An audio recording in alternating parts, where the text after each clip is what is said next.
What is up, you guys? Kevin Hale here. Round of shots Sunday night, January 19th, 2025. Happy New Year to everyone. It has been a several months since I've done one of these, and I've kind of got that fire back, ready to do it. Missing my dudes that I get to do this show with, but here we are. We're gonna get started. We've got a pretty heavy show as far as topics. We got a very special guest, Tom Leach, the voice, Kentucky men's basketball, football, will join us at about 8:30, and the guys will throw some shots and comments at Tom, and Tom will, play along and have some fun with us. We are streaming on our YouTube and X. Let's do this. Been a while. Look at this. We back. TB in the house. We back. We back. That's the little shout out to MJ. We back. When you said, "Hey, I'm gonna do it," I was like, "Hey, whatever you said need." Ocean's 11. Is that how you said it? Hey, it was Ocean's 11. It's like, "Hey, I'm gonna get the group back. We're gonna do round of shots." I'm like, "Well, we're gonna need a this, that, and the other. Assemble your crew." And this is my crew. To use the Prince parlance from the Dave Chappelle show. Assemble your crew. So here we are. I'm excited. Let's do it. Oh, who we got? Oh, I gotta make it. Let me do it this. There you go. Jay Hayes. Jay, what's up, man? What's up, man? How are you? I'm good. How are you? Now, I would be like the anchor man doing the horn. Assemble. I'm good. How are you guys? Doing awesome, good, Jay. Always good to see you, buddy. You too. You as well. The doctor is in the house. Hey, it's good to be back. It's good to see Round of Shots back. I hope this means, Kevin, that you paid your electric bill, right? And for the rest of us, the good news is maybe our paychecks won't bounce this time around. I know, yeah. That's right. I need your updated Venmo information. And all. There we go. Yeah.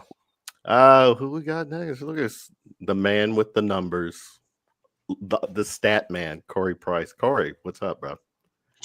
I'm doing great. It feels like it's been forever. This is awesome to see all of y'all's faces.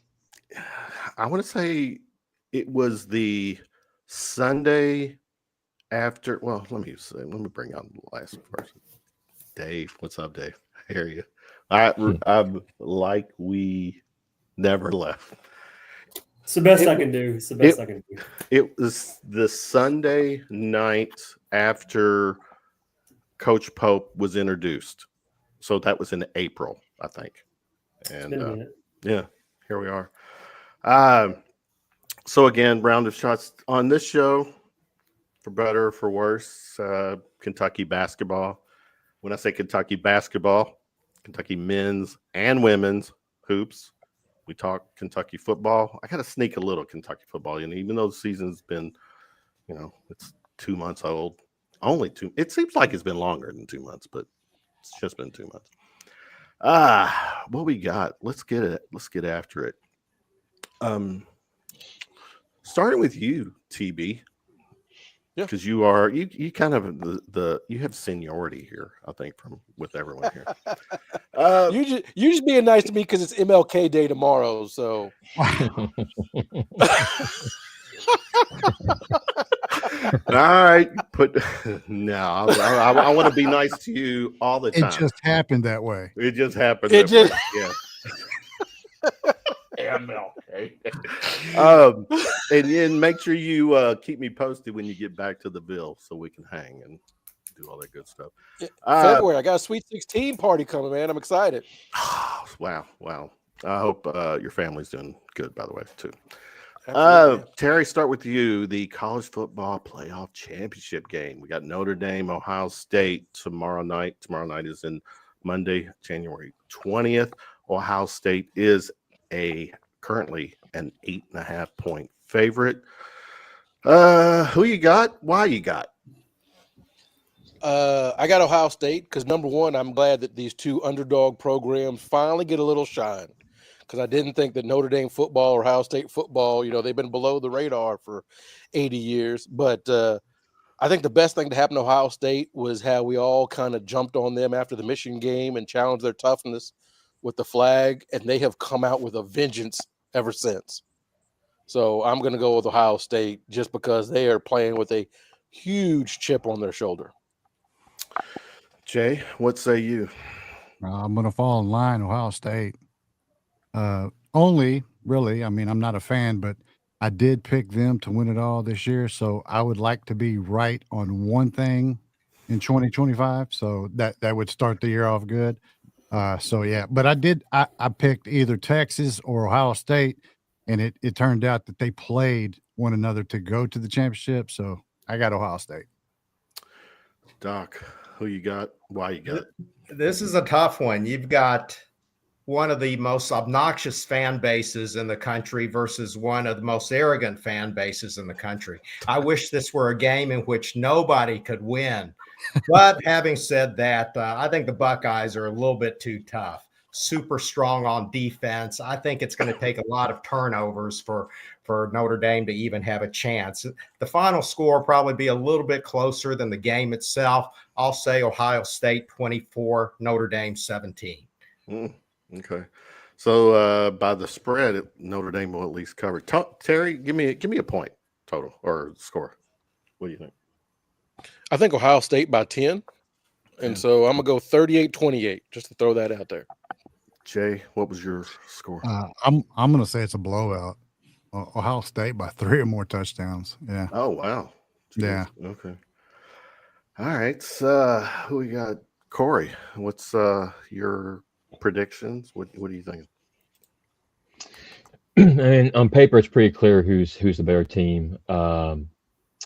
One of my childhood friends is an alum of Notre Dame, so I would feel terrible to pick Ohio State. So for his sake, I'll pick the Irishman upset. I'll go 28-24. See, that's the kind of guy Corey is. He would feel terrible because his friend is. Dave, true. what you got? Stay there with the championship game. Yeah, I kind of got to agree with Terry. I think the worst thing that could happen for the playoff teams was Ohio State losing to Michigan that last game of the year. It kind of reminds us of what happened in 2012 when we lost to Vanderbilt in the SEC tournament.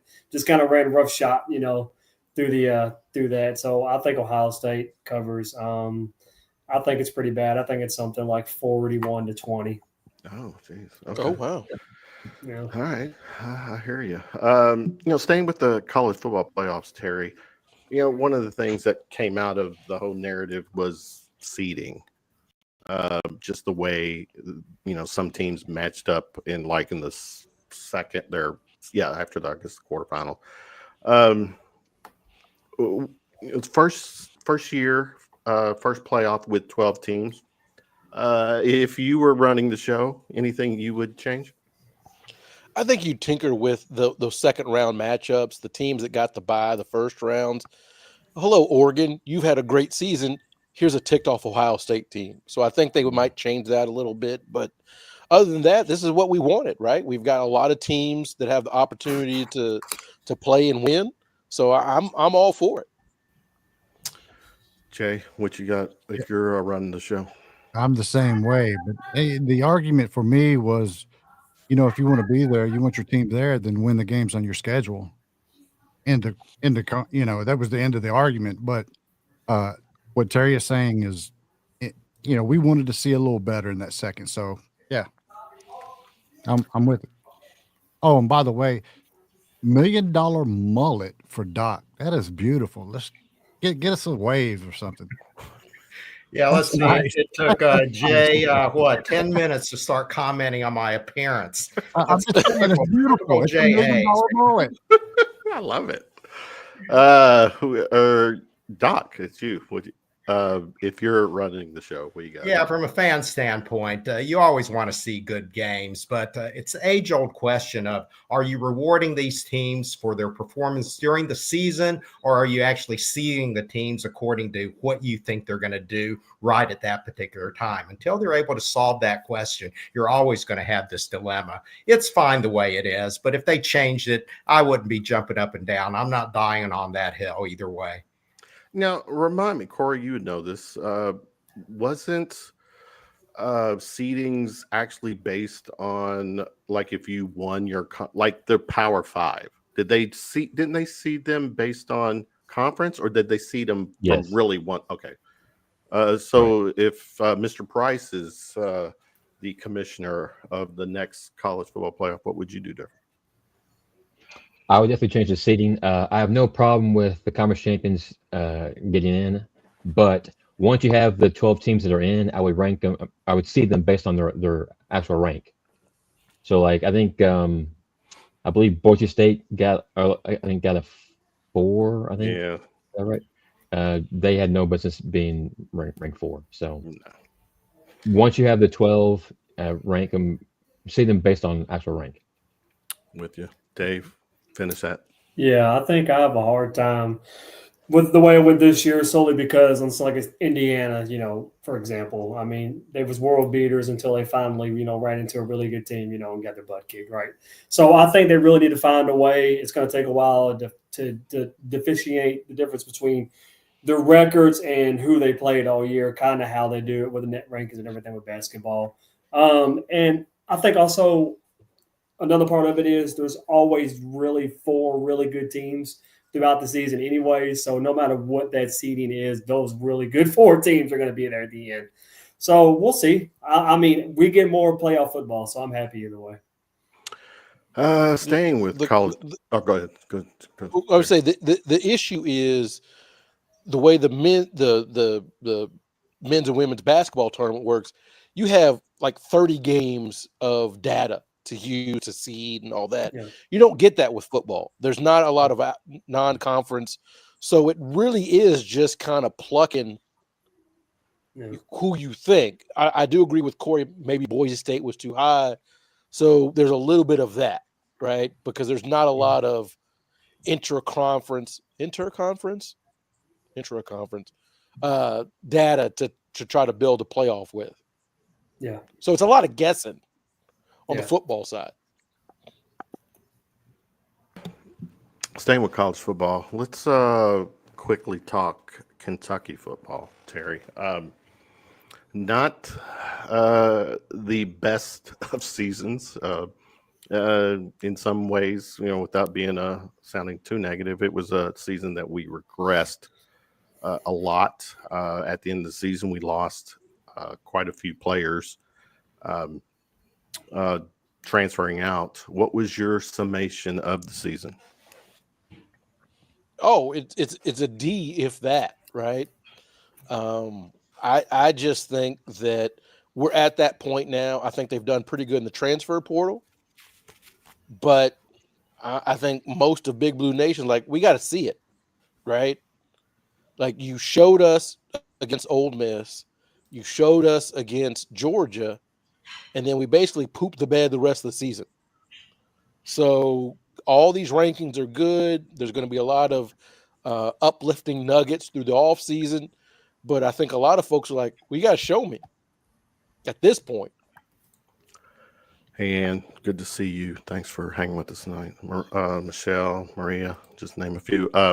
Jay, your take on the Kentucky football season? F. F. It was horrible. Mark Stoops had the best roster ever at Kentucky, and he fumbled the bag. It was bad. And then you saw how bad it was when the season was over and the transfer portal opened. So, yeah, F from me. Now, is he turning that around? Looks to be. But like Terry said, we got to see it. So that's where I'm at. I'm still going to, since he's still here, I'm still rooting for him. I'm a Kentucky football fan, so I'll root and pony up, I guess. And we'll still go 12-0 every season, right? That's it. That's it. That's the fan, man.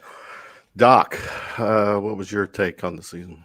Yeah, it was abject disaster. I think I had predicted 6-6 and got darts thrown at me. Nobody in their right mind would have ever thought 4-8. So you throw in the bad performance on the football field, together with evidently some of the locker room culture problems that evidently surfaced. And like I said, abject disaster. Let's hope he can turn it around this year. I don't know, man. Time will tell. Time will tell. Corey, you were in there in the booth for good half the games. That vibe, I don't know, you don't have to speak for the company there, but what was your take on the season? It was nothing short of awful. It was clear, although he was hurt for part of the season, it was clear Brock was not the answer. The O-line was bad again for a second straight year. And I don't think there's a better sign of how bad it was when we get blown out by our rival in the last game, and we have a player in line to get food during the game. That's about as embarrassing as it gets. I'm glad you brought that. Was yeah. Well, we got to circle back on that. Dave, give me your take on the season. It was demoralizing. It really was. We got that small pinch of hope where we took Georgia down to the very last wire, and then of course Kentucky football just and Mississippi went or on the road. Well, yeah, that was just kind of a small blimp of hope, but F minus. And we're gonna have to really take our bar very low and join the Missouri. Show me, exactly what you're gonna do. Shout out to the fans again. I'm a season ticket holder, and that stadium was packed every single home game, all the way down to the Louisville game. I left at halftime because I was freezing cold and we was getting smacked. But it is what it is. We show out, and we need a good reward, not a big heaping pile of dog shit.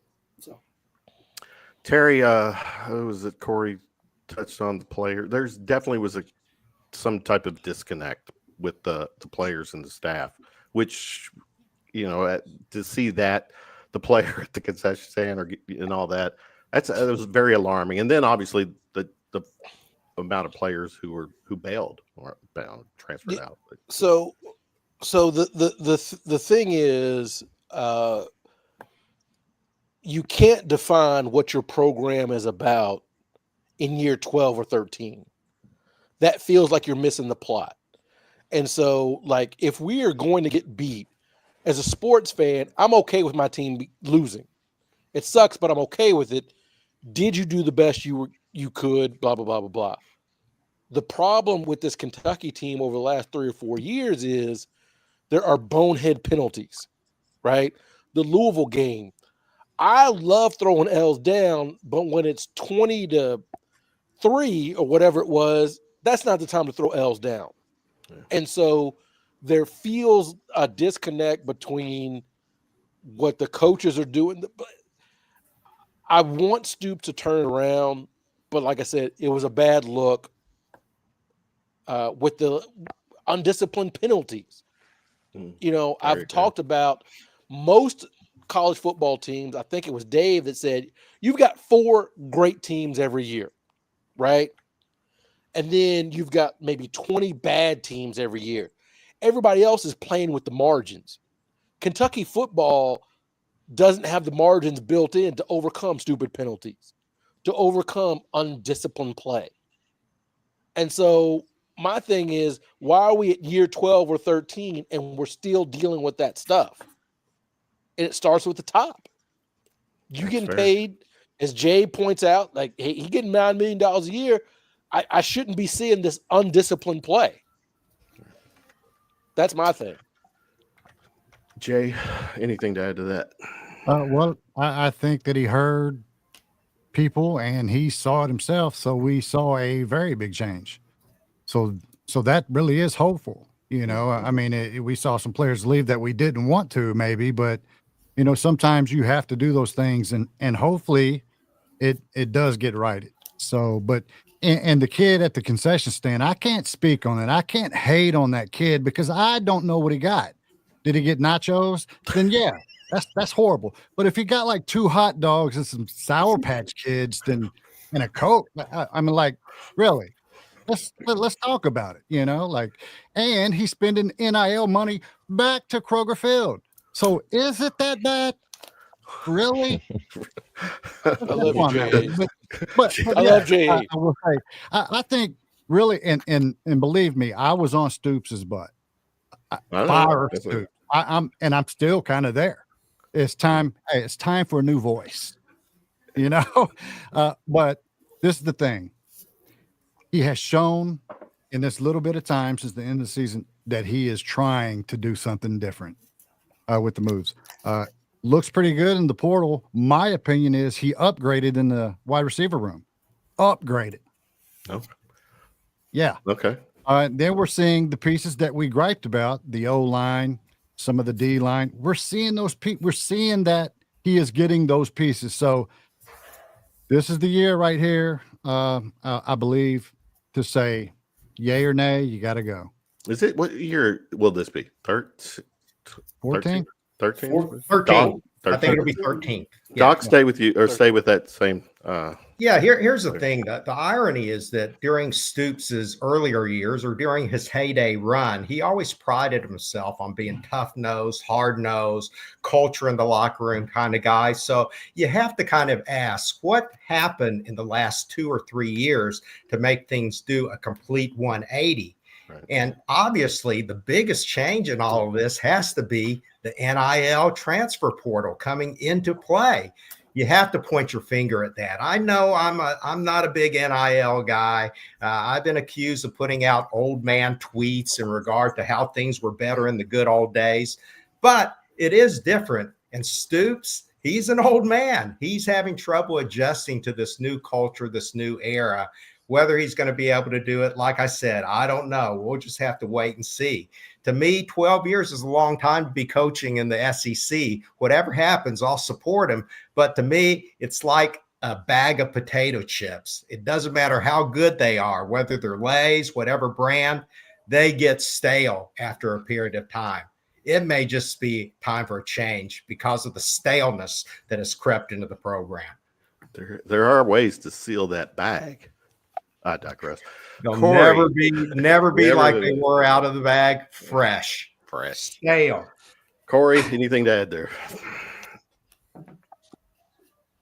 I think Doc's got a point. I think the longest tenure coach we had prior to Stoops, I think 9 seasons. So I think even in basketball, I think Cal said it's different, but he said UK is a 10-year job. I mean, he's probably right.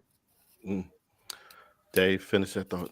Yeah, I mean, I think it is what it is, right? His seat is so hot, and he knows that he can't even take a seat at this point. So he's going to have to keep the ground. He's going to have to hit the ground running and keep going, and see what happens. If it don't happen, just like it happened with Cal, just gracefully move on and get a new voice. All right. So where are we at? 8:26. Got a few minutes. Let's college basketball. Just the season itself, guys. We'll get into Kentucky in a little bit, but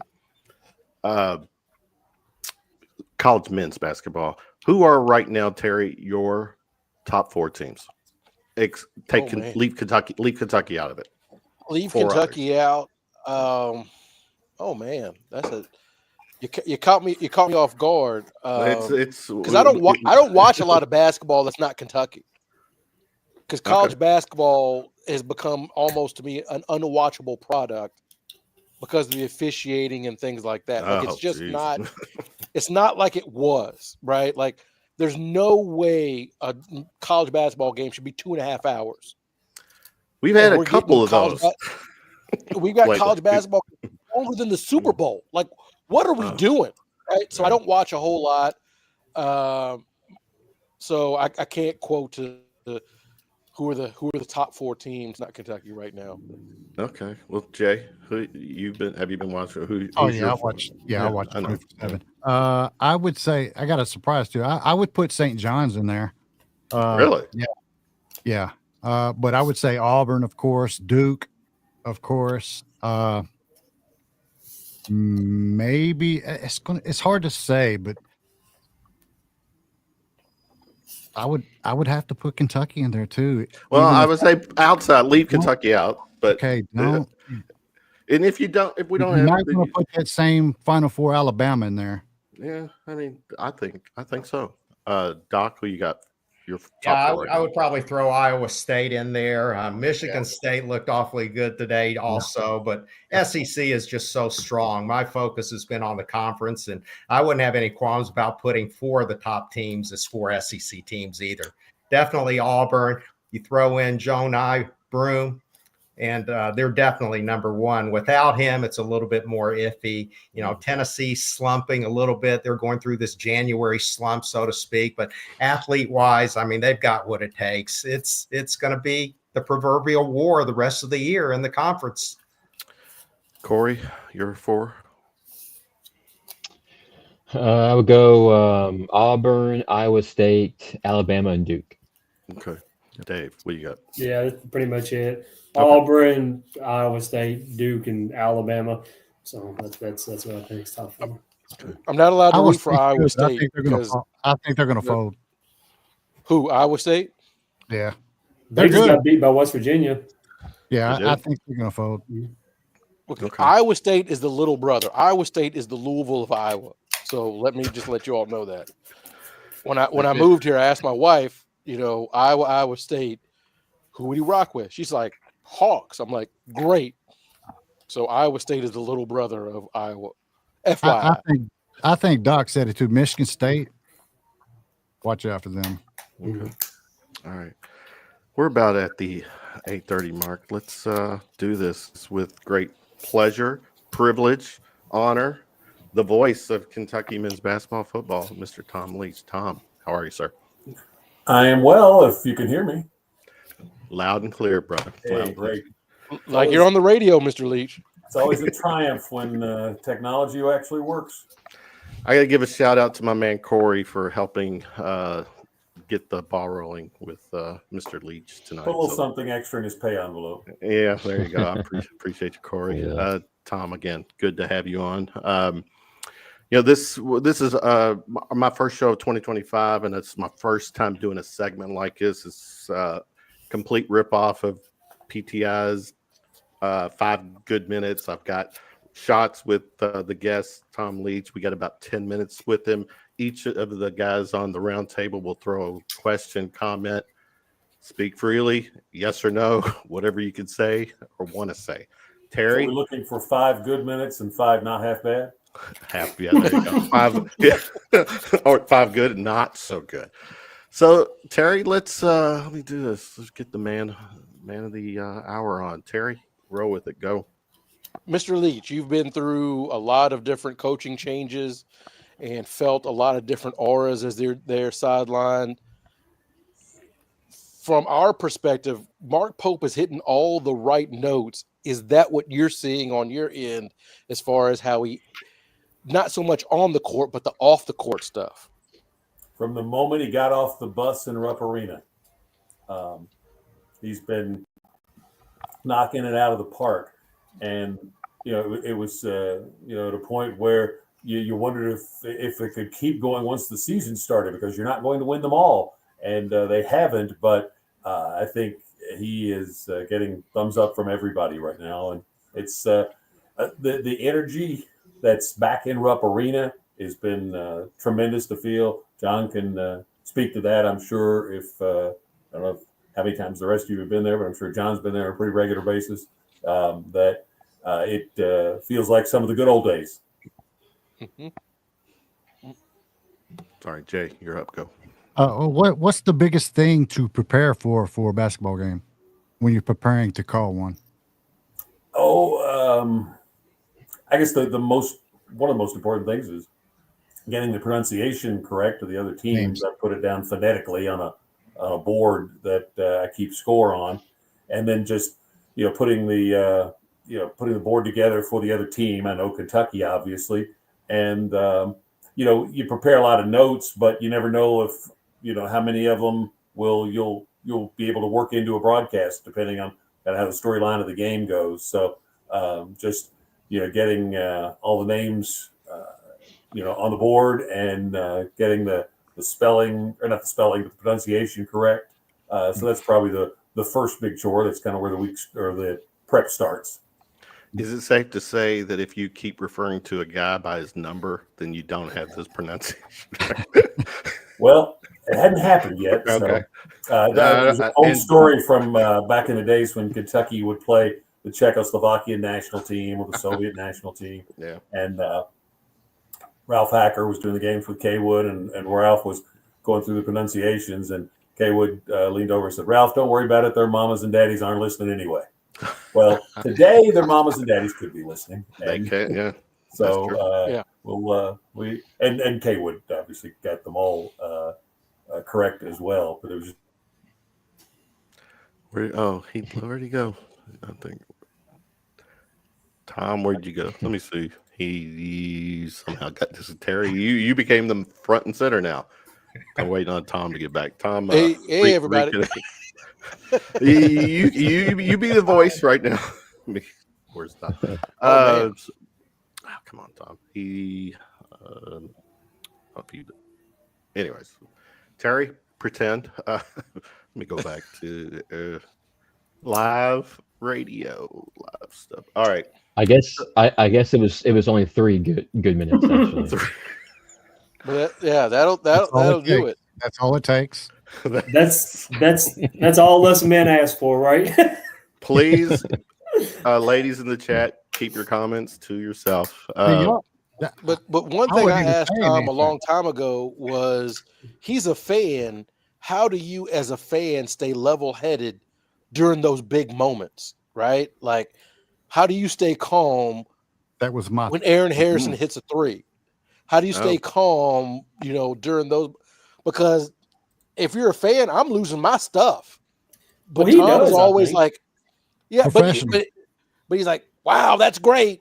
But there weren't buzzer beater shots, right? If you remember those, like the Aaron Harrison shot. So that's always great to me. Yeah. Let me real quick. The message there he is. Okay, he's back.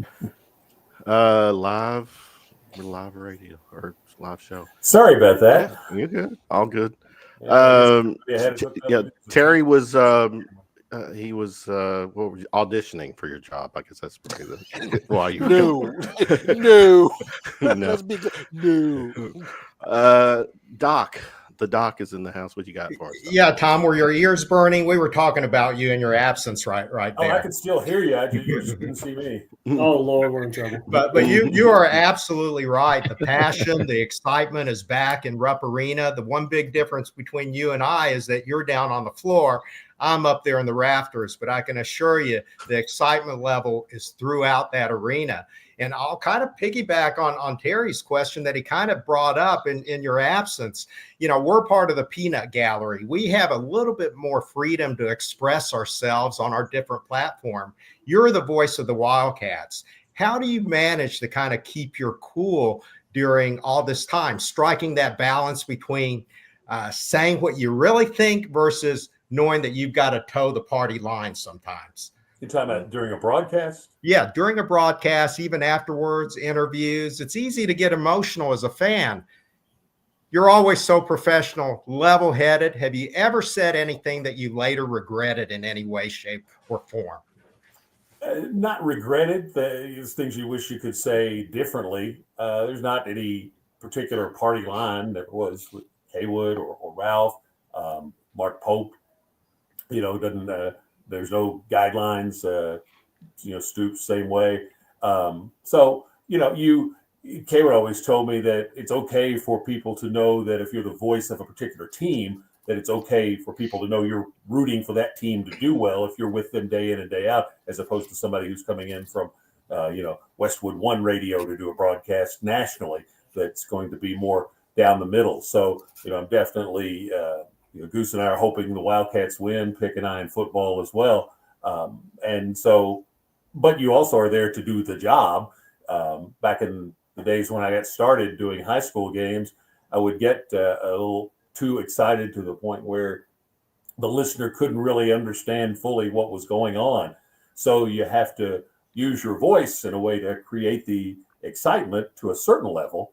But otherwise, I'm not up there pumping my fist or, jumping up and down or anything like that. It's just you can use your voice to convey, emotion or different things. So that's kind of what I'm trying to do is to convey the excitement when it's warranted, but to do it in a way that it's still easy to understand to somebody who's driving down the road listening.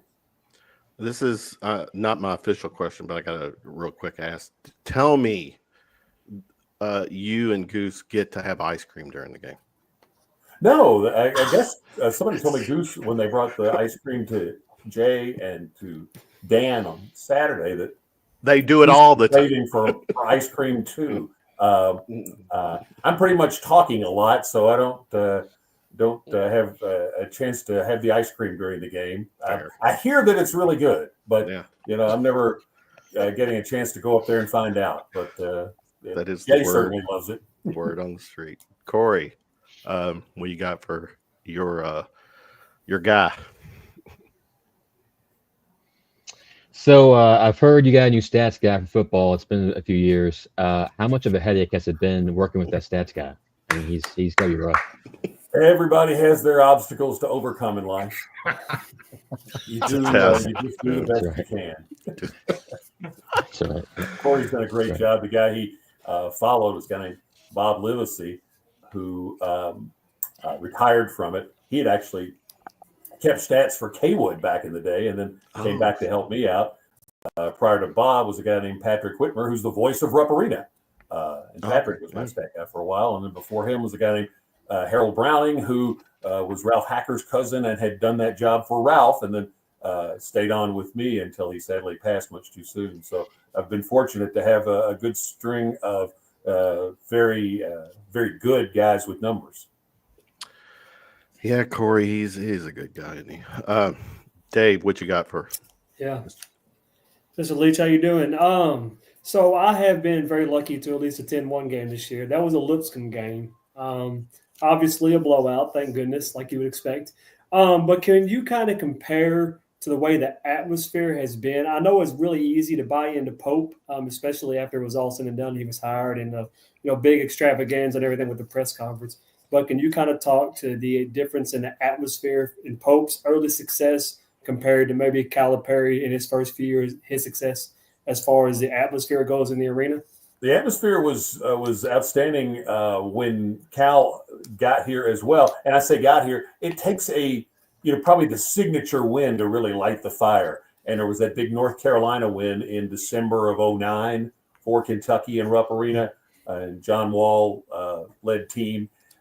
This time it wasn't in Rupp Arena, but I think it was the win at Duke. I mean, it started at the news conference, and I think people were just thrilled to have Mark Pope back with his alma mater, back with, as one of the players of one of the greatest teams in the history of college basketball, that 96 national championship squad.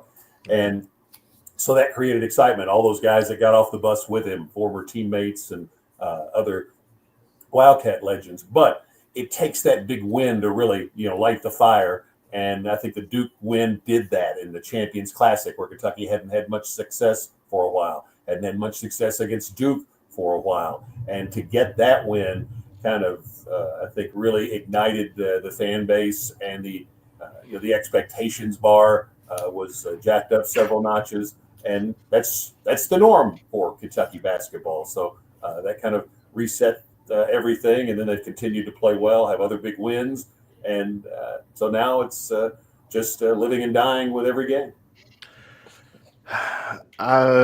We're at about 10 minutes. You can take a couple more if you want. Okay. Well, if you're good, I'm gonna let the guys go another round. I've got my finale. We'll do the lightning round. Yeah, real quick. Terry, go. So we've talked about basketball, but football, when things aren't going great, how do you still bring that fire even when the season isn't going like we all kind of thought it might go? Well, what I always tell people is I got into this to do games. I love to do the play-by-play, and I get to do that in a good year somewhere slightly north of 50 times if basketball and football max out. So that's out of 365 days in a year. So even the worst of games, I'm still getting to do something that I love. Obviously, it's a lot more fun when it's a good game, and even more fun when the Wildcats are prevailing in that good game. So for me, it's just still have a great passion for the work. Jay, what you got? I'm going to stay with preparing. Do you come up beforehand with phrases, or do you freestyle? Like, say we play Arkansas, do you have something prepared and ready to say? Like, we've been hearing the up and away, or whatever. Do you have any special phrases that you? Yeah. or is it just freestyle? It pretty much has to be, I think, to be best to be organic. If you're I think thoroughbred race callers will prepare a line because you have, like when American Pharoah won the Triple Crown and Larry Colmus has a great, call at the finish, or some of the legendary Tom Durkin calls.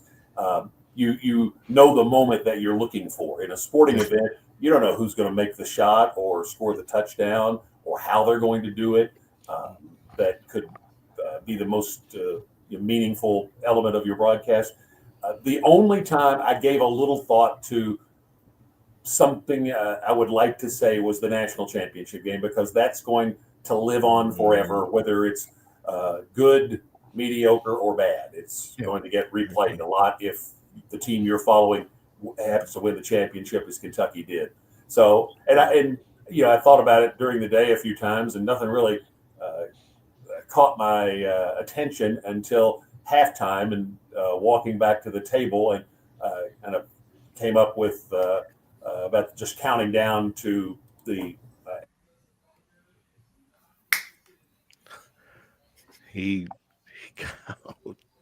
that was going to be really good too. Tom, if you can hear us, you got to reconnect, buddy. Yeah. So I can still hear that call in the national championship game. Whenever he called that too, that was. Yeah, like he said, whatever you say is going to be out there forever. Yeah. So I can't imagine the pressure. I can't. That's just me. Well, anything to add? I don't know if you caught the last part of that. Well, you dropped. Now you're back. So, I think we're back now. I think we're back. All right. So, Doc, what you got? Yeah, Tom, relationships are everything in life. And you can tell that you've already developed a pretty solid relationship with Coach Pope and just the back and forth banter on the shows. What are maybe a couple of things that have surprised you during this new tenure that he's come in that maybe we might not be aware of? Oh gosh, I can't think of any one thing in particular, because I think he just comes across as very genuine. What you see is who he is when the camera or the microphone is turned off. At shoot-arounds, game day practices, kind of hang around, talk a little bit, and he's just very inquisitive. I remember when they went to, he's just such an interesting guy because of he's obviously incredibly smart, and he's done a lot of interesting things, and had to live the medical life for a while and all that. When they were going to New York, for example, they were going to see Hamilton. One of my favorite teachers in high school was a U.S. history teacher whose favorite historical character was Alexander Hamilton. So I told him that. We kind of struck up a little conversation about Hamilton. So, it's not the thing you're figuring to talk about with a basketball coach, in a conversation off the air. And you can, have some really interesting conversations with him. So I'm just looking forward to, where those different side roads lead. Where we got Corey. Go. So you've been the voice of the Wildcats for football for 28 seasons. Do you have a one call that sticks out so far? Yeah, probably the LSU game in 2007 when they took down the number one team for the first time since '64 in a dramatic finish. It was a tackle by Braxton Kelly to end the game, and then on a 4th and 1, I believe. And then at the Citrus Bowl, Benny Snell's touchdown that also set the rushing record. So to call a touchdown play that made him the all-time leading rusher at Kentucky when Kentucky was on its way to 10 wins and winning a New Year's Day bowl, all of those lines converging made that one one that I kind of fondly remember as well. And then obviously the very first touchdown, Lance Mickelson came back to a game last season. Lance was a JUCO wide receiver transfer that came in to be a part of the air raid in 1997. And in the first quarter of my first game against Louisville, he caught the first touchdown pass of the air raid era in the 1997 season from Tim Couch. And Kentucky proceeded to score 2 more. And when you're the new guy and Kentucky's up 21-0 on Louisville in the first quarter, your transition is going to be pretty smooth. Dave, what do you got? Yeah, sorry. So, Tom, you obviously get a chance to travel all over the place. Can you talk about your favorite venue for basketball and your favorite stadium for football? For football, it's been excuse me. For football, it's been Sanford Stadium in Georgia, kind of the quintessential college football Saturday environment, I think, with where the stadium's positioned on campus. They've got a bridge up behind one of the end zones where people will stand and watch some of the game. It's always packed. It's down between the hedges. But the other thing is our vantage point. We're or have been between the 2 decks of the stadium, so it's a flatter vantage point, which is more appealing. Now they're redoing the press box, or have redone it, I think. And when I go back, I'll be up at the top of the stadium again. So the last one left where I have that most preferred vantage point is actually at Mississippi State. But Sanford Stadium at Georgia has always been the one. And then for basketball, I think it was, Rupp Arena's iconic just because of all the history that, I've had the good fortune to be a part of as a broadcaster, but then was a part of as a fan long before that. But as far as away from Rupp Arena, Madison Square Garden, when we're on floor level, when we're there for the Champions Classic, we're up in what they call the hockey press box at the top of the lower bowl, and it's nothing special. But those occasional games, there have been a handful where we're at courtside at the Garden. I was a Knicks fan growing up. Walt Frazier was one of my favorite players, so I watched a lot of games from the Garden in big games for the Knicks when I was growing up. They won the titles in 70 and 73. So, courtside at the Garden is, a really special place just because of that fan connection for me with the Knicks. Very cool. That's a great question, Dave. All right, we're wrapping up with Mr. Leach here as the host. I get to throw a couple of quick ones at you. Okay. Were you, the other day, what was it, 94, the LSU, the miracle comeback. Mm-hmm. Were you calling that game? No, I was Okay. working on the network at the time doing post-game scoreboard show, so I was probably watching it in the studio. Okay. We'll leave it at that. The Rock's catchphrase is, do you smell what the Rock is cooking? What is Tom Leach's catchphrase? I guess it's, touchdown Kentucky for football, and just said with a great deal of emotion, depending on the moment, kind of coincides with the level of emotion. A touchdown call in football is kind of like a home run call for a baseball announcer. Sure. There's not a single moment like that unless it's a last second shot in a basketball game, but the touchdown call in football. And so Jim Host, who hired me, suggested I try to come up with a signature touchdown call, and nothing felt comfortable. And finally, the third year, my first year, the third game, they were playing up in Indiana, and Tim Couch threw 7 touchdown passes. And somewhere along the way that day, touchdown Kentucky came out, and it felt comfortable, and to punch it with emotion. And that's kind of where that came from. And that's the signature touchdown call for our network. Okay, that's fair. A couple more. Corey, you might have to answer this question for him because he may not cough up the information. Have you ever done the L's down? No. Corey, confirm No, or deny? it's true. It's true. It's true. It's true. All right. He is. He is the ultimate professional. A lot of good friends at U of L, so I don't do that. That's safe. All right, last one. Don't mind people who do, by the way. Yeah, there. Oh, okay. We'll take that. Especially players.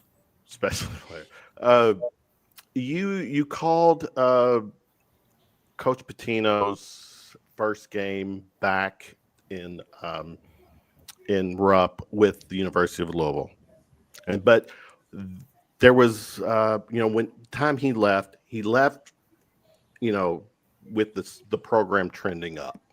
He's gone for several years with the Celtics. He comes back, takes a Louisville job. Okay, he's with public enemy, arch enemy. What's your take when Arkansas and Calipari comes in town? How is that for you, or the environment? I had to go there. The environment, it'll be different because Louisville's at a higher level of a rivalry than Arkansas, but still it's a rival and it's in conference. And the trend line was going up when Rick left, and it had gone the other way by the time Cal left to take the Arkansas job. So he'll get booed just like Rick did. Remember, Rick came in a different place than everyone was expecting. All the cameras were lined up at where the visiting coach would normally come in. And at Tubby's invitation, Rick walked in with Tubby on the Kentucky side of where the Kentucky coach entered. So I don't know if we'll see anything like that, but it would be a pretty strong chorus of boos, I would imagine, and sure there'll be a few mixed emotions for Cal on that, because if you're in that situation and you've coached at Kentucky, you'd maybe be a little insulted if they didn't boo you in that situation, I would think. That's a good point. Wow. Okay. So that's there's a little bit of that element to it. And Cal was very good to me. We had a great relationship. So it'll be good to see him. Yeah. And hopefully he leaves with an L, but starts to get some wins. Very good. Tom, Mr. Leach, thank you so much for doing this tonight. I think I speak for the group here. Good stuff. And I'll say it, carte blanche. Anytime you're available on a Sunday night, let me know. I would love to have you back. We'll do that. It's been fun talking with you guys. I'm going back to the Bills and the Ravens now. All right. Thank you. Have a good night. Thank you, Mr. Leach. All right. You're welcome, guys.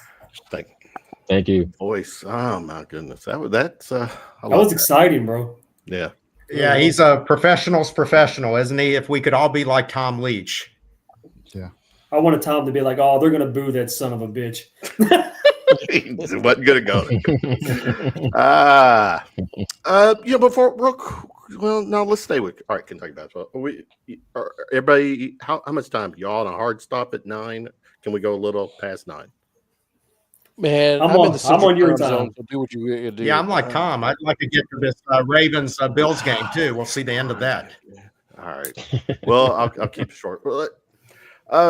We are technically Kentucky basketball, men's basketball is on their break, the SEC break.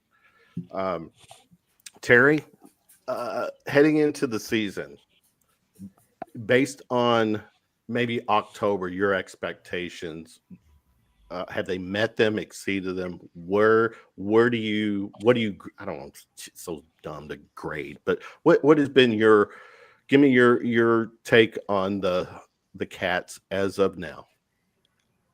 I mean, they get an A from where, look, I see a lot of national folks dumping on Kentucky fans because we went from, hey, we're shooting for Danny Hurley.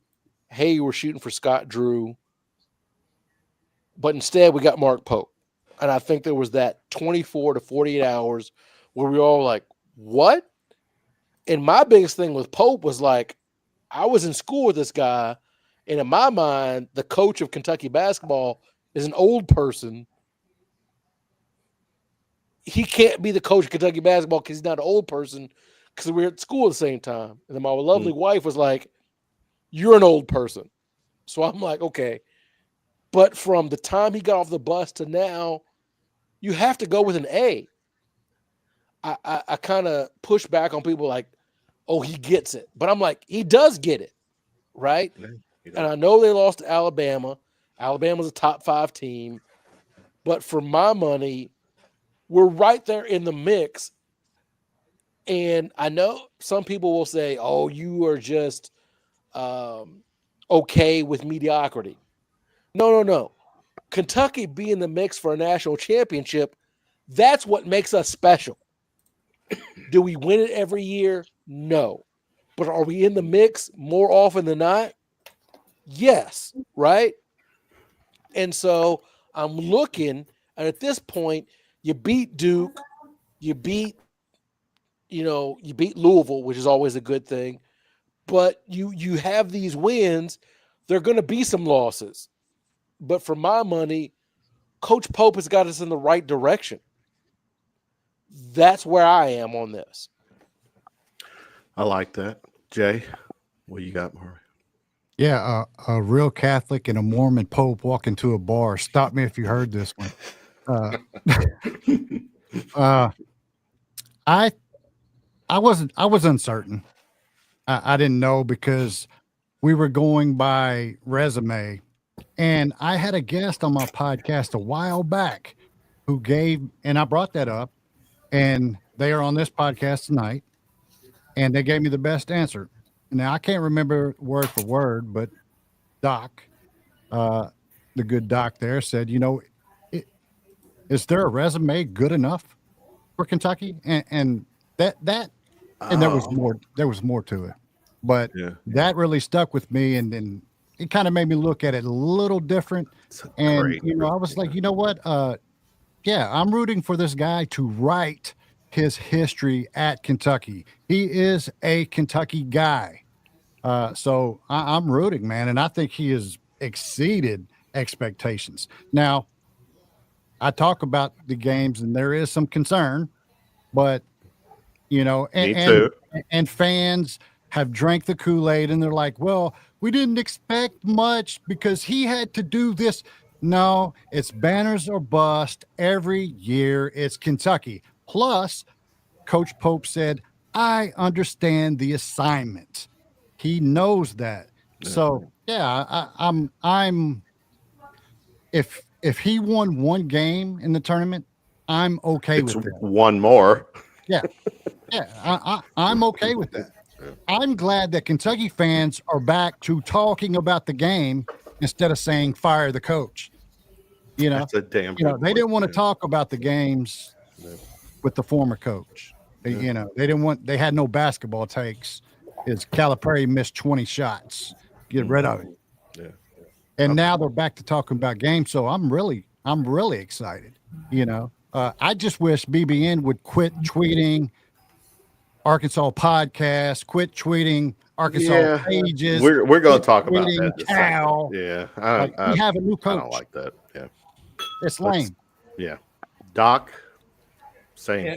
In my mind, Pope has exceeded all expectations. He's done everything right. I think the big problem for him is that he beat Duke, he beat Gonzaga, expectations went through the roof, and now we're back to, okay, we got to get to the Final Four. We got to win championship number 9.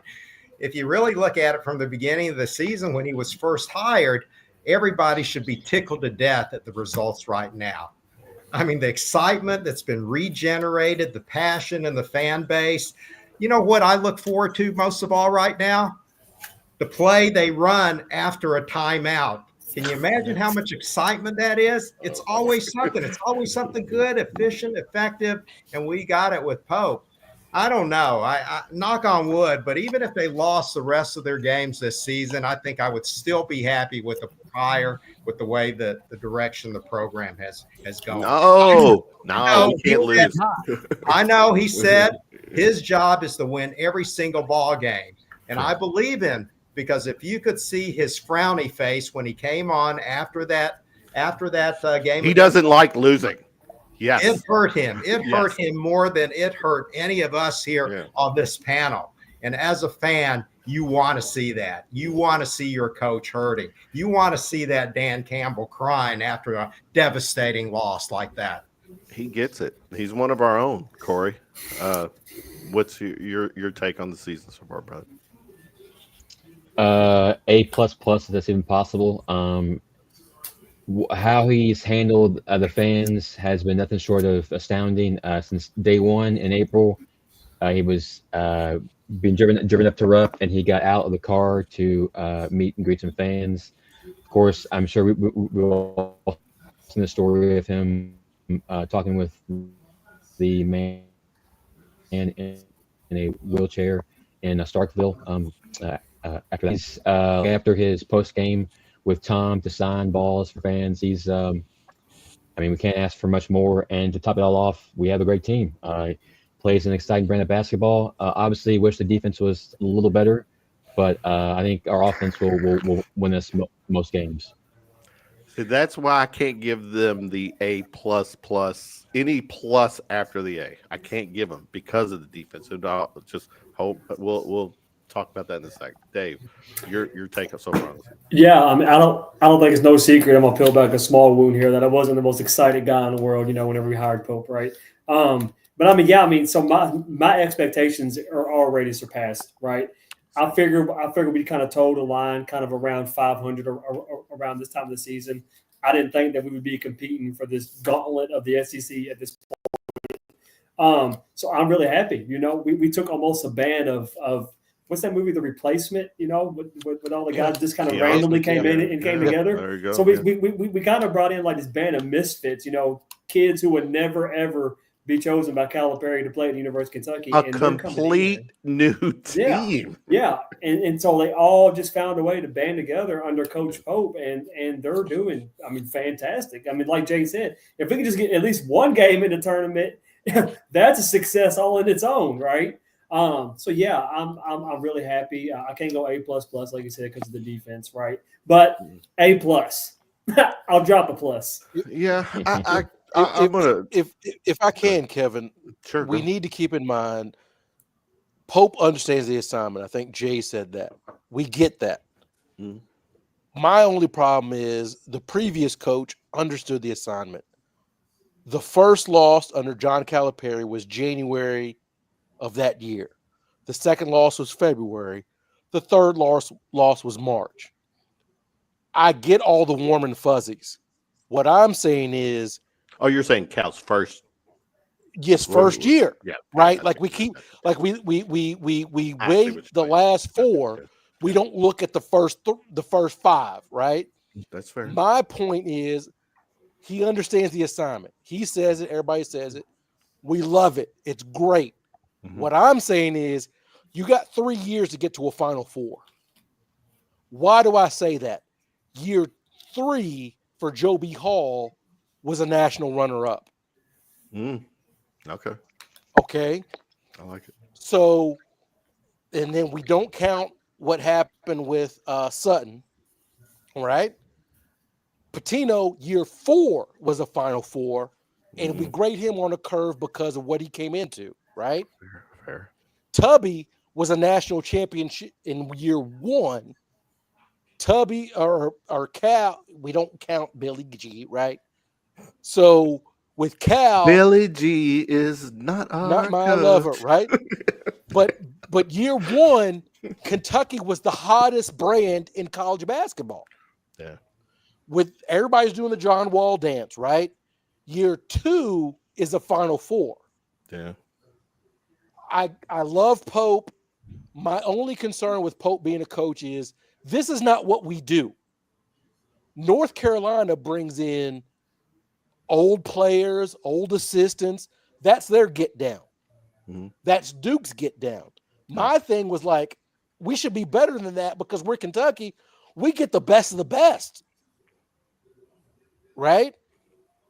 Am I right, everybody? We get the best of the best? Should, yeah. Now Fact. here, my only concern is we're grading Pope with a little bit of a curve because he is one of ours. Mm-hmm. And then you end up in a situation like at North Carolina with Hubert Davis. They might try to get him out the paint. Yeah. Right? But Terry, that's the scary part. You said it. He's one of ours. And we all know how Kentucky fans are, right? If he does start shitting the bed in year 4 or 5 or whatever, what's going to happen, right? And that's what I'm scared of. I don't want to see that, especially to him. Well, Because and this is my thing, real quick. Yeah. Let's someone in the chat will actually know this comment. Let's stay in the moment. I'm not interested in what Pope is doing. 3, right now in the moment, I got the feels, man. I'm digging this. I'm loving this. Mm-hmm. You have the defense. We got to get that shirt up. But my God, I mean, offensively, I'm watching how our offense is running right now. Mm-hmm. How the cuts we're getting, just the positioning on the floor. It's adjustments. What are those? Adjustments. I mean. And again, Corey might know this. Honestly, I don't know. A lot of these players are, I don't know how many of them were 5-star players. I don't know that. Probably at least a few. So we don't know really, moving forward, what Pope's going to do, Coach Pope's going to do is, as far as, is he going to, like Cal's got his, I've always said this about Cal. Someone at the beginning of the season or off season hands Cal a list of the top 30 players, and he only focuses on those five-star and maybe a couple 4-stars. He doesn't go out and look. I don't think he ever has during our Kentucky run, went out and tried to find someone that's not going to be on a potential McDonald's All-American guy.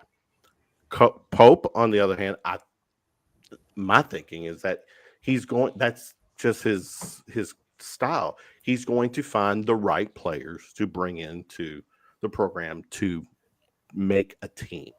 Where Cal, I always said his thing was, this is not a knock on Cal. Give me the most talented players, and I will try to make them a team. It doesn't always work. It feels like a knock on Cal, but all I'm saying is, if you think your way is better, go to 4 Final Fours in 5 years. If you think your way is better, exactly. No, if you think your way is better, 4 Final Fours in 5 years, because the list of coaches that have done that is 3. Yeah, it's John. Don't Wooden, knock him. It's John Wooden. Yeah. It's Coach Krzyzewski, and it's John Calipari. I'm with you. Yeah. I'm all about Coach Pope. I am all in. It's my alma mater. It's what I love more than anything is Kentucky men's basketball. Okay? Yeah. When it comes to sports. What I'm saying is you got to be fair to the previous guy. Because now Kentucky fans are echoing what our rivals were saying. Cal just rolled the ball out. And I'm like, is that how you think you get to a Final Four? Right. Do you think you get to a championship and the coach is like, y'all do what you want to do? Right? That's not the way it works. But Cal did actually say, correct me if I'm wrong, he would choose talent over experience always. But that's not rolling the ball out. You're no, exactly. No, not at all. Let me just say, because he did recruit Travis Perry as a sophomore. Calipari didn't do that, so he didn't recruit that low. And this was a Kentucky kid. Calipari recruited him as a sophomore. My only gripe with the way Pope has set up so far is we need a get a bucket guy. When your offense goes to shit, do you have somebody that can go get you a bucket? Who is our go-to? Oway. Is it? I love Oway. He's about 2 to 3 inches too small from being that go get a bucket guy. I love his effort. I love his effort, right? Yeah, I think it's that. I think it is the effort of trying to go get a bucket. Right. But What I'm saying is we had John Wall go get me a motherfucking bucket, right? Right. There it is, Terry. Bring it out. Right. Am I wrong with that? No, that's right. We had Brandon Knight. You were 0 of 11. The game's on the line. Can you go get me a motherfucking bucket? Motherfucking bucket. And he did. Bill Deaton's bringing up check out. Look at his comment. We got a team full of shooters, so I think we're like one of the best offenses in the nation. We got guys that can get buckets. But that's my thing is whatever offense you're running, you need a person. Hey, if this breaks down, go but at the same time, too, we've got 5. Corey, correct me if I'm wrong. We got 5 or 6 guys who are averaging double digits scoring. I'm going to interject here because you need somebody that when things break down. Look, Phil Jackson is a great coach. He ran the triangle offense, which is perfect. It's only perfect because you've got Michael Jordan, go get me a bucket. Kobe Bryant, go get me a bucket. We do all this stuff. If only we had those on the team. We love these Kentucky kids, right? Every time Travis Perry comes in the game, I go down my my Kentucky fan timeline, and we treat him like a Make-A-Wish kid, right? Yeah, but Kentucky basketball is not good because Kentucky high school produces a lot of talent. That's not why Kentucky basketball is good. Facts. A lot of people are like, Yeah. oh, every championship team has a Kentucky team, as a Kentucky Or kid on it. Kid, yeah. We are good because Anthony Davis from Chicago, Illinois came here. mhm. Tony Delk from Brownsville, Tennessee came here. Yeah. Kyle Macy came here. Jamal Mashburn came here. I'm so with you. tired of this infatuation with Kentucky homegrown talent. I was not a Kentucky fan growing up. I wasn't, but I understand what it means.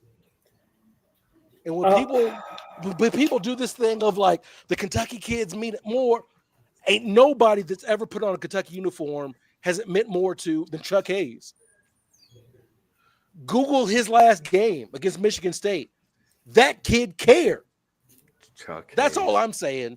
He's Is a we legend fall to in me. love with these Kentucky kids, and that's not why Kentucky basketball is great. It isn't. Oh, hold on, Terry. Tony, damn it, Tony, calm down. Oh. One only one. I see. We're getting that side of the BBS. And Tony Brown. Tony take Brown, it. I Damn like it, Tony. Tony, chill out. downtown Tony Brown. It's always a parody account. Back it Oh. up, Tony. Back up. Hey, Hey, let me say something real quick because it is a feel good, and everybody's like, yeah. you were saying it, Kevin. Speak You were freely, saying, go. like, yeah. Are these feel good wins better? I mean, of course they're better, but how come you just let go 3 losses to unranked teams go? Like nobody, the media wouldn't, because Pope stepped up there and said the same thing. This hurts. Mhm. Yeah, it does. No, so it's, I think a lot of that with Cal was pushed by the media. Last year they couldn't get the word archaic out of their mouth, but this year the nostalgia is, yes, denim, and it's just, it's really bipolar. Is it fair, So real quick? You see a lot of that. I think, and eventually, if things don't get wrong, you'll get the same articles. A certain platform will push the same thing, and that's how it goes. And it's a cycle. That's how it goes. Get Tony out. Tony Brown. Oh, it's squeezing in it. Put it on your whiteboard, Tony. Doc, I haven't heard from you. I got to ask you this. When during the Cal run, no, I'm not picking on Cal. I'm just shooting the shit here. When Cal was here and we lost the game, it never sounded like at the end of during his post presser that he was part of the equation or the issue on why they lost. Where when Coach Pope is during our loss, I mean, just the other day, the Alabama, you would have thought he was on the freaking floor, and he owned up. I mean, that's the one thing, and I guess maybe that's just the difference between Pope being a former player and Cal being, for better or worse, I'm still he's our coach. He will always be our coach. But I think in Cal's mind, he is the program. He is the brand. It's him, and then it's the team. Fair, foul? What do you think? I think that's always been part of the Calipari brand. I mean, he came in here with guns blazing, promoting this idea of generational wealth, that he was going to get guys to the NBA. And that was part of his recruiting pitch. And I get that. And with Pope, it's just a completely different feeling. I mean, all this feel-good stuff, being a part of the program, he knows what he knows what we're all about. That's all fine and dandy, but you also have to kind of judge the results. I know I know it's a very, very short time frame in which we can judge him by. With Calipari, we had 15 years to see what happened from game one to the end of the season. And a lot of those times, especially during the latter years, you didn't see a heck of a whole lot of improvement. With Pope, you look at what happens after losses. Look at the Clemson loss. The big thing was physicality. The team got better. They got more physical. You look at Ohio State loss. It was ball screen defense. The team focused on that. They got better in that aspect. What else? The Georgia loss, rebounding, emphasis. The team has improved over the course of time.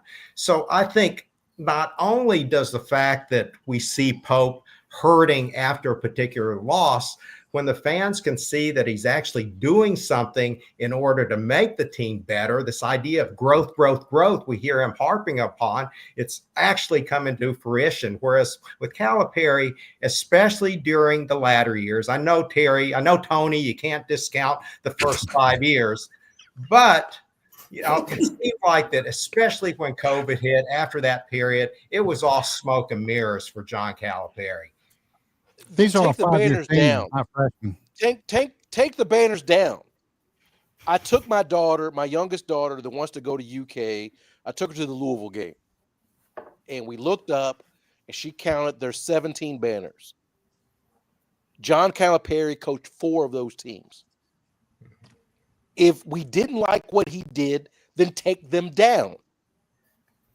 No, that's all I'm saying. That's part of our history.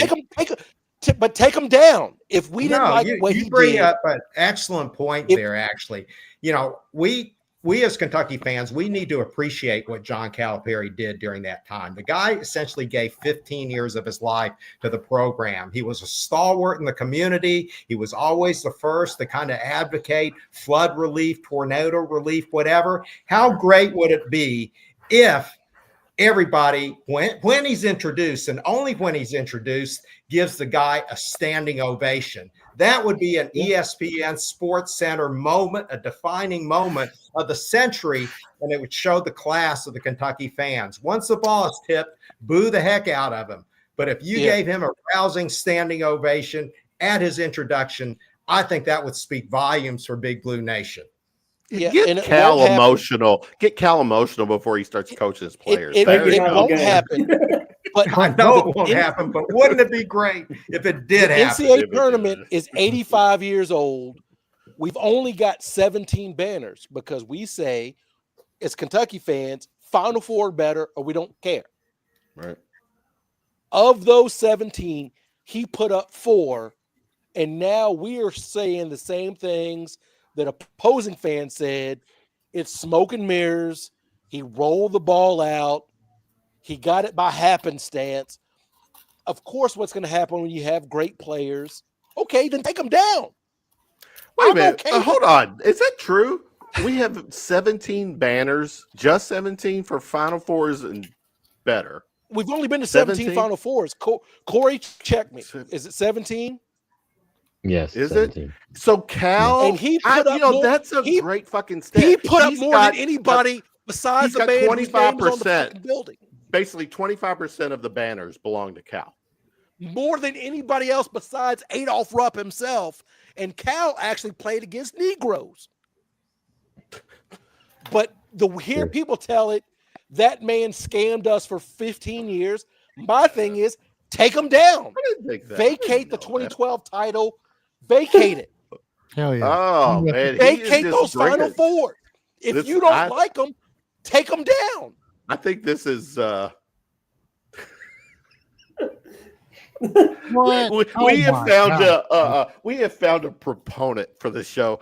We have found a troll. What is it? No, don't say troll. He is a troll. No, he's part he of is the a troll. show. And he looks bad with Pope's jersey up there because he has no knowledge of the game. No, part of the show. Leave him alone. No, we can't. We gotta. It's a balance. I kind of like this. That's the shit side of the fan base. It's good. It's good to be back. Talking about. Because I'm all about a soundbite and moments. Please come back every week But this is what happened. Let's round this up. Here, Yeah, we got to This round is what it, 'cause, happened. Doc A needs lot to of get to that fans, game. a lot of fans will say something to the effect. They couch what they say. Jay Hayes will say with his whole chest, "We're going 40-0. We're going 15-0 in football." He says with his whole chest. A lot of people will say, "I don't know. We're playing Alabama. I got a bad feeling." And then when we lose, they say, "I'm right. Yeah. I told you I had a bad feeling, and we lost." And they give more weight to the losses than to the victories. I've talked to people. I'm like, "Yeah, we lost to Ohio State, well, but we beat Duke." Okay, this is what's going to happen, Kevin Hale, when we go to the selection show. Greg Gumbel, whenever you God say rest his soul. my first and last name on this show. But my point is, Shit's they will say, Duke, good wins. A bad loss is they lost to Kentucky. And people will say, that was in November. It all counts, right? If your whole get down is the losses count 3 times as much as the wins, then you're going to be miserable. And that's not me being a sunshine pumper. That's saying you're going to win some, you're going to lose some. That's all I'm saying. Yeah. Is it who's saying it? Terry or You're gonna miss shots, Audie? that's for sure. I couldn't read that thing. You had it up too close. You had it up too fast. But anyway, hold on. go ahead. Bill, I think if those 4 were more spread out, we'd look at Cal differently. It's tough. Yeah, I mean, yeah, it was all top heavy with Cal, and then the last 5 years just wasn't there. I mean, and which is why I have said it for years. We did not appreciate that 4 Final Fours in 5 years. It's only happened 3 times. 3 times in 90 years. And we did not appreciate it. And we focus everything on the negative because we're human beings. All I'm saying is, if you don't like it, that's then our take fan them base, down. though, Terry. It's every fan base. Someone has Take them said down. the expectation is Final Fours or nothing, and Cal gave us all those Final Fours, and then it became nothing. Then take them down. I don't want to take those. I mean, you got to give. Take them down. My thing is move on. Move on. There we you go. appreciate it. We got a new coach. Let's Right. go. Let's hang another one. You know, Let's hang another one. but Kentucky fans, they're tweeting Arkansas podcast, tweeting. I don't like that. You know, I hope I'm Yes. glad Arkansas lost. Why? Why are you glad they lost? Like, I'm more glad they Take 'em lost down because of the then. fans. take them Because of down the fans. then. You know, so it's real lame, but there are a big percent of lame fans in BBN. So it is what it is. Every fan base has those people. There's one tweeting on this show. They're all parody. They're all parody accounts too. But Always. that's going to be BBN.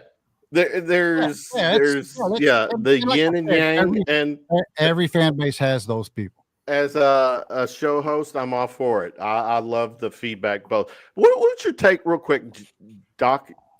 Jay Williams, the former Duke guy, said that It's absolutely right. Jay Williams claimed Arkansas and John Calipari aren't successful because of Kentucky fans. Yeah, why should we even care what Jay Williams says anymore? One, I think that- why is the focus? Why is the emphasis on that? Because he's some talking head on a national network. I mean, he doesn't know any more about Kentucky than you and I do. I mean, he seems like he's got inside information, but he doesn't. It's just speculation. It's just an opinion on his part. Unfortunately, that's the way national media works. Clickbait. Somebody with some degree of credibility, such as a national sportscaster says something derogatory, then of course the fan base is going to react. That's who we are. I wish we wouldn't, but that's the reality. I will say, Don't worry about it. Don't listen to him. Seth Jay Greenberg, Williams is a little more connected than national media guys, though. Like he is connected to guys in the game. Yeah, but I'm with you. Don't get me wrong. I'm just saying speculation, maybe some, but he's connected to players and those guys. But social media, and he's seeing BBN be so loud and quoting and tweeting and I don't get that, reposting yeah. the bad of Arkansas. Yeah. I think they see that. Yeah, I don't get that. But anyways, all right, look, we're wrapping this up real quick. I said I was going to do this at the beginning, and I haven't done it. Doc, you're the guy. Give a shout out, give some love to Kentucky women's basketball.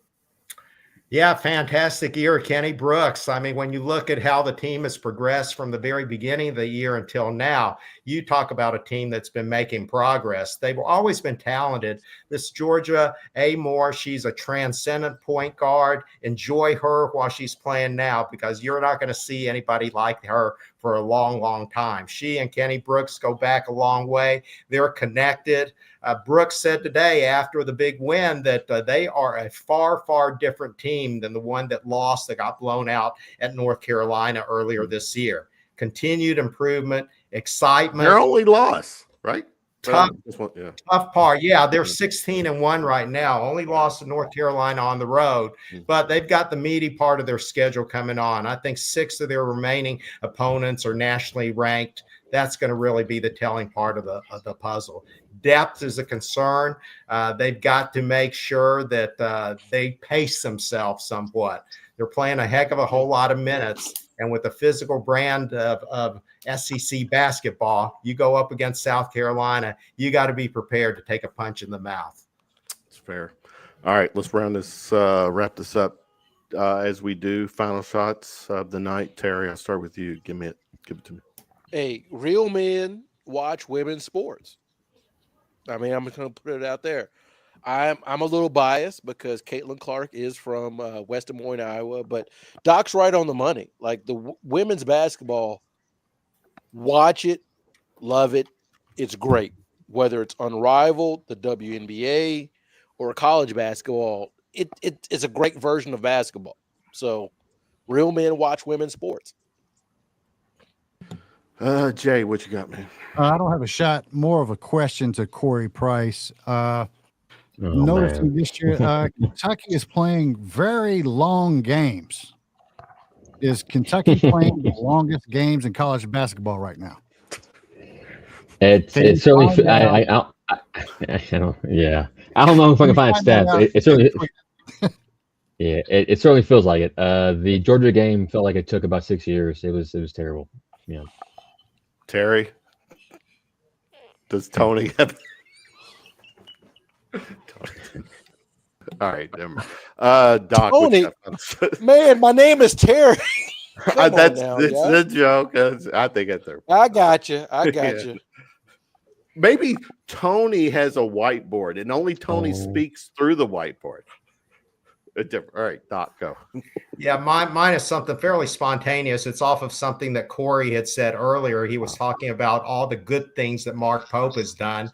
I think he forgot one of the most important things, and that is he bought ice cream for all those people that stayed back in Rupp Arena to listen to his post-game show.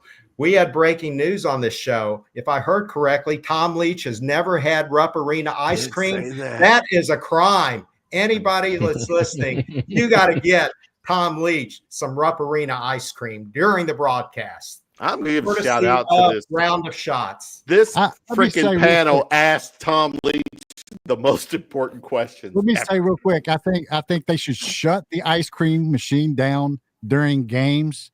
That way, Rupp can be a little rougher in there. I mean, because you're playing and you're sitting, you're seeing people eating ice creams, laid back, like. Who fears that? Come on, let's get off here. Fears that.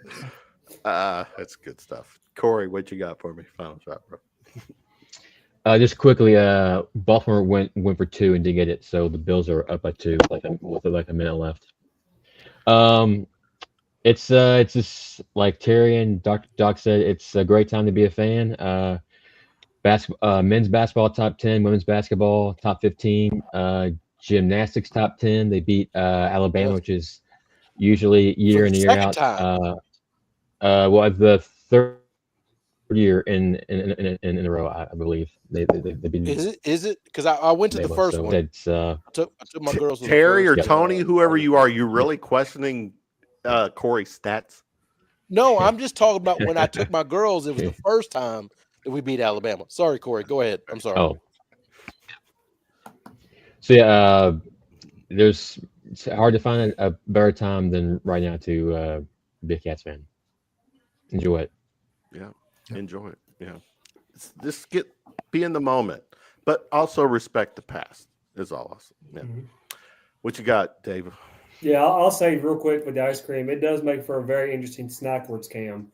Whenever they show people with the ice cream there, so it's rather disgusting, but it's also pretty interesting to see.